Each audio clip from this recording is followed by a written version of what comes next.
By creating a set of synthetic and human hair hybrid dreads, you have the best of both worlds. You have the interior core and the heat stylability of a synthetic with all of that curl retention, and you can color it just like you would color your own human hair. Let's take a look at how to create a set. This method is done in a two-part process. Dreads are first created by building the interior core with a synthetic and building it so that it's nice and poofy. And the second step is to create a compacting action with our human hair. What that's going to do is it's going to create an interior core with the synthetics, which is going to retain a curl pattern, and the exterior is going to be covered with that human hair, so it's going to be able to be colored with any type of human hair dye. The first step is to secure your fiber to your work surface. We are using crinkle puffs in this step because it's going to save us the work of all of the backcombing. So we're going to put the middle of the fiber about here, and then we're going to mesh these together by just pulling it through the other pieces, opening a hole and pulling the tails in. We're going to continue this motion until we get to the ends. Then we're going to flip this fiber over and do it to the other side. This is just going to create our base faster. All of these are stuck together and we didn't have to backcomb at all. Quite a time saver. Obviously, if you have jumbo braid at home and you'd like to do a backcomb base, there's no reason not to. No reason to be wasteful on supplies. Just go ahead and use what you have. This is a perfect way to use up those extra supplies too and have a new and unique product.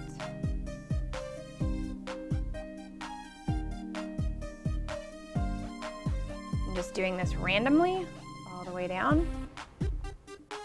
You're going to alternate which strands are being pulled in. When you get to these tiny little strands, just kind of push those into the center and don't use those anymore.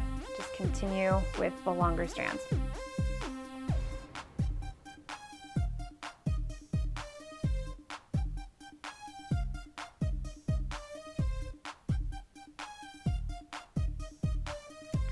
Okay, this side's pretty well intertwined. We're just going to flip it over and do the same thing. We're just going to continue on the other side, opening a hole and pulling them through. Again, working all the way down to the ends. I've got a little end here, so I'm just going to open that up, tuck it through, and then continue using all of the different strands. And once I've gotten down to the ends here, I'm just going to give it a little bit of a twist, and that's pretty well secure. Now, I'm going to add a little bit of backcombing, just slightly, to mesh this fiber together. This is an optional step, you don't really have to do this, but it does help to kind of camouflage what might look like a braid a little bit, and it'll just kind of help mesh those fibers together. The next step is to use your afro bulk to cover the exterior and compact that dread. Afro bulk is sold in bricks, and the hair strands, even though they're quite long, are pretty short because of the curl pattern. This makes this fiber particularly easy to work with, so what we're going to do is take the strand. Working in small sections, we're going to push our pulling needle through and pick up some of the afro bulk and pull it through. Then we're going to simply wrap it around and pull it back in. If you know how to do crochet methods into your dreads, that is also a very nice way to keep these covered. I'm going to put a little bit of backcombing, and then I'm just going to continue wrapping. Now, the more that you can do this randomly, the better off you'll be. So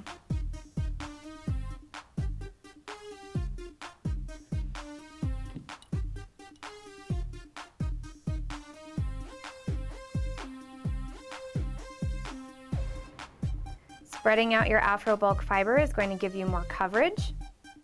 If you like the look where it looks a little braided, the tighter strands are going to get you that look. We're just going to continue to pull this in randomly. Now, when you have just a tiny little bit of your afro bulk tail left, you can add in more bulk, add it just above where you were, and you're going to start that same method, and you continue working down. If you like the base color of your synthetic, you won't need to go for a full coverage look. I'm purposefully leaving some of the red because I'm going to do the dye over it, but I also want to see this red color popping through.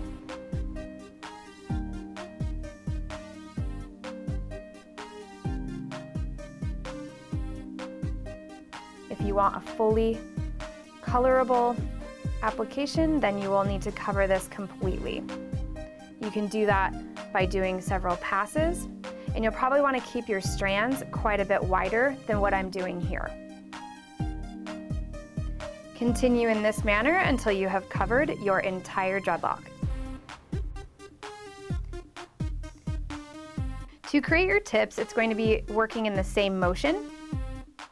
We're just going to work in smaller bundles, and that's going to help us have more control. Once you get to the end, when you twist, your fiber may want to flip on you. So just use smaller, tighter rotations and just continue working. That's perfectly normal. Just try to ignore it the best you can and keep going. If you are frustrated by this step too, you can always split your afro bulk into two and braid it all the way down to the end. That's always another option.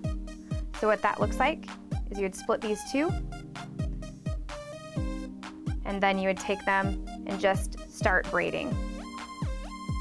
And you can do a few braided passes, like you can go back over it and create another braid over the top of this braid. Since we have a little bit more space opening up on ours, I don't think we'll need to do that because I like the way that that red is shining through. However, if you do get gaps, like this is pretty big here, I will go back through and add a piece of bulk over the top of that to cover it. So another option is you could do a partial braid and do like I did and start wrapping again. Anything goes. This is a very random process. We're just going to continue working until we get all the way to the very ends. When you get to your tips, you're going to take your afro bulk, wind it down in one direction, and then take a smaller piece and go in the opposite direction. That's going to lock that fiber into place. As an alternate, you can split them into three. Make sure that your bulk is covering the majority of your loose tip, and continue braiding until you have passed the end of the synthetic hair.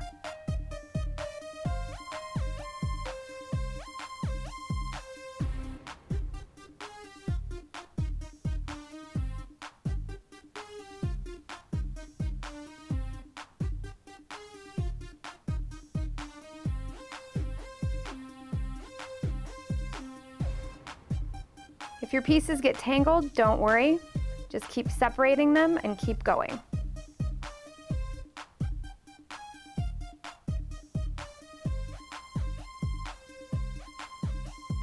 Once you get to the end and it's just the afro bulk, just simply pull it apart.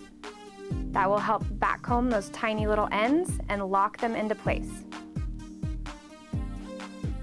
Just give it a little twist, and then they're safe to cut away. With our ends done, we're ready to palm roll our dreadlock. We're going to start at the top and work our way down. This is going to help that afro bulk human hair mesh in with our synthetics.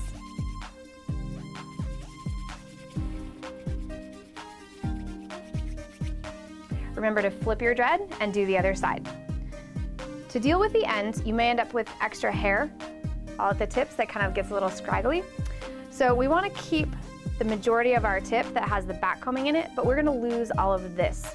So I'm going to take my shears, go to the end of where it needs to be kept meshed together, and just do a slide cut to remove the ends that are nice and frizzy. So now we've got a much cleaner looking end. We're going to flip and do it on the other side. This completes our human hair synthetic hybrid. At this step, we're ready to go and do our curling process or our coloring process, or both. If we do choose to do both, we will want to do the texture service first because it does require a wet heat application. A wet heat is going to open up the cuticle on the afro bulk hair So if we've done our color first and we open up that cuticle, we may fade our color. So let me show you how to do the texture portion before the color. Starting at the bend and with the strap going over the top of the dread, we're going to wind that curl around the rod.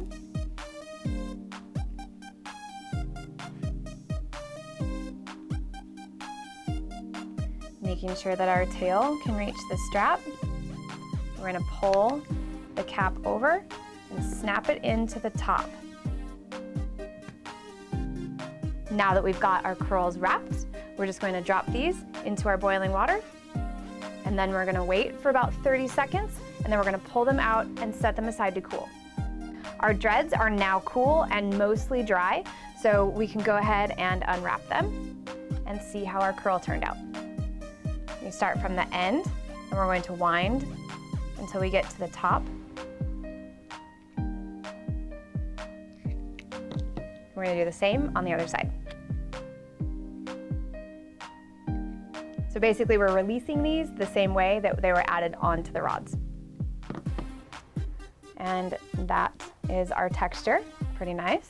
And so now we're ready to start our coloring process. To color our dread, we're using special effects, which does not need to be mixed with a developer.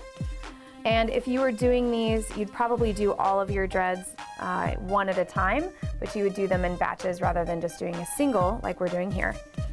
So we're just gonna start by painting it on to the ends.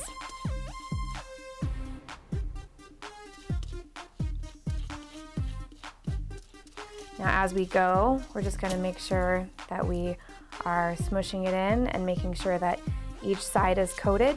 So you're gonna flip it over. Again, just working in that color, making sure that it's all coated. We're just gonna continue working up in this same way. Because I am doing multiple colors, we're gonna be switching and adding in a bit of green. And then as we get to the top, I'm using a little bit of a darker blue. The colors that I'm using right now, this is a fishbowl, and I also have an iguana green and blue velvet. So you should expect to see some mixed blues with some green-blue hues.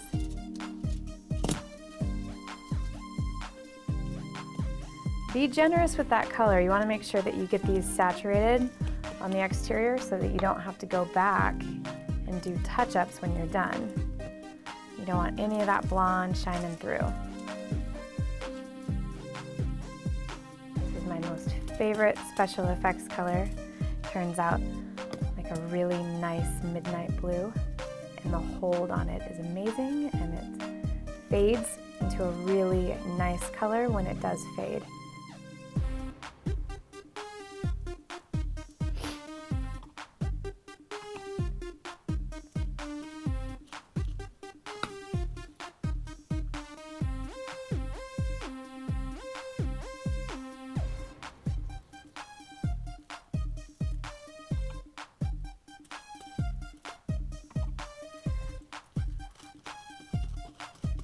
If you've tried doing tips with synthetic hair before and you had very little luck and you found it too difficult, this is a great alternative to that because you can do all of the different colors that you want without having to do the synthetic mixing.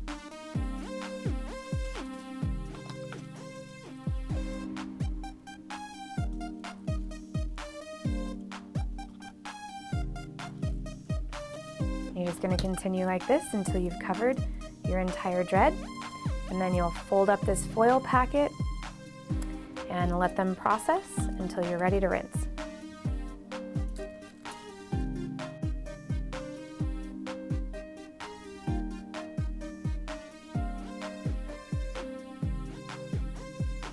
Thanks for watching, and if you liked this video, make sure that you subscribe to our channel so that you never miss a beat.